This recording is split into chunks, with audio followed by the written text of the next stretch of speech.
Les quoi tu dis? Les Minnesota Timberwolves. Tiens, tu vois ça? C'est leur logo.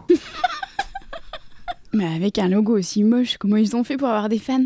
Bah de 89 à 94, ils en ont pas vraiment eu. Puis en 95, ils ont eu la chance de pouvoir drafter Kevin Garnett. Ah, le gars des Bear Fight, il était bon lui? Il a fait un bon petit bout de carrière, ouais, on peut dire ça. À 19 ans et sans passer par la case université, KG a donc fait ses premiers pas dans la grande ligue. Un peu timide, pas toujours titulaire et utilisé au poste 3 pour ses 2 saisons initiales, il mène néanmoins son équipe au contre. Son potentiel est évident et semble sans limite. La saison suivante voit The Kid s'installer au poste d'ailier fort chez les Wolves et déjà commencer à diriger la défense. Et à partir de 99-2000, The Kid va devenir The Man, ou The Big Ticket. Ce monstre des raquettes qui va enchaîner 9 saisons consécutives à plus de 20 points et dire bon. En attaque, KG sait tout faire. Il peut vous martyriser au poste bas, mais il peut aussi shooter à mi-distance si vous lui laissez le moindre espace. Juste injouable, KG. Et alors dans les airs, ses longs bras, son timing, sa grosse détente font de lui un dunker féroce, capable de postériser violemment quiconque se mettrait sur son chemin. Tiens mon Sean, en voilà un de plus pour ta collection. En plus, son QI basket fait de lui un redoutable passeur, capable de servir ses coéquipiers dans le mouvement ou pour un shoot ouvert. KG portait l'attaque des Wolves, mais il était aussi le pilier de la défense. Un leader vocal naturel qui replaçait sans cesse ses partenaires, les aidait, bouchait les trous et interceptait à tout va. Un intérieur de 2,11 m qui tourne à 1,5 interceptions par match en carrière, c'est pas si commun tout de même. Adepte du gros compte, bien évidemment, il avait parfaitement compris qu'il ne fallait jamais laisser un adversaire prendre confiance au tir, si bien que même après le coup de sifflet de l'arbitre, il ne permettait jamais à un attaquant de marquer. C'est le KG style, on donne rien.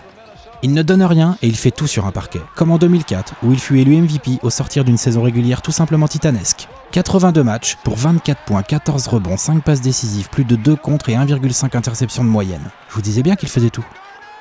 Il est d'ailleurs l'un des 2 seuls joueurs de l'histoire à figurer dans le top 20 all-time de 4 catégories statistiques majeures. Les points, les rebonds, les contres et les interceptions. L'autre joueur à l'avoir fait, c'est un certain Hakeem The Dream. Malheureusement pour ce KG intenable, et malgré la présence à ses côtés d'un Chinois nommé Castle et d'un fou nommé Sprewell, les Wolves se font sortir en finale de conférence par les Lakers de Shaq, Kobe, Peyton et Malone cette année-là. Belle petite équipe quand même, hein.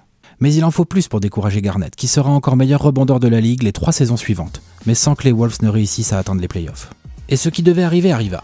En 2007, après 12 ans de bons et loyaux services, The Big Ticket quitte le Minnesota pour aller former un Big Three avec Paul Pierce et Ray Allen à Boston.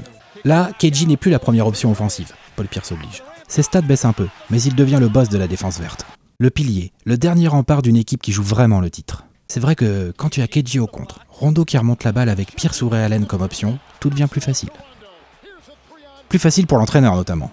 N'est-ce pas Mr. Doc Rivers? Ah, ça marchait mieux avec KG qu'avec Blake Griffin la défense, hein. Moi qui croyais que c'était le Doc, le génie défensif des Celtics 2008, ce serait pas vrai? On m'aurait menti.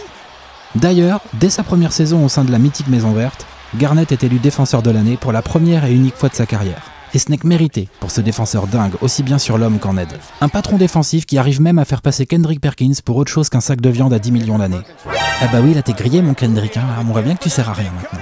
Un aboyeur, un provocateur détesté par ses adversaires mais adulé par ses coéquipiers. Un trash talker plus enclin à déclencher les bar fights qu'à y participer. Et oh KG, quand on cherche les embrouilles, faut assumer un peu.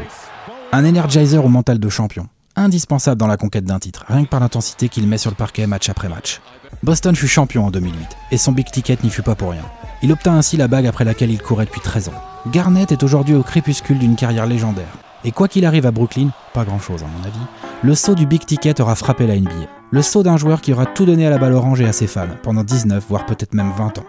Enfin le plus longtemps possible sera le mieux, hein, mon KG. Parce que des joueurs comme toi, ça va nous manquer.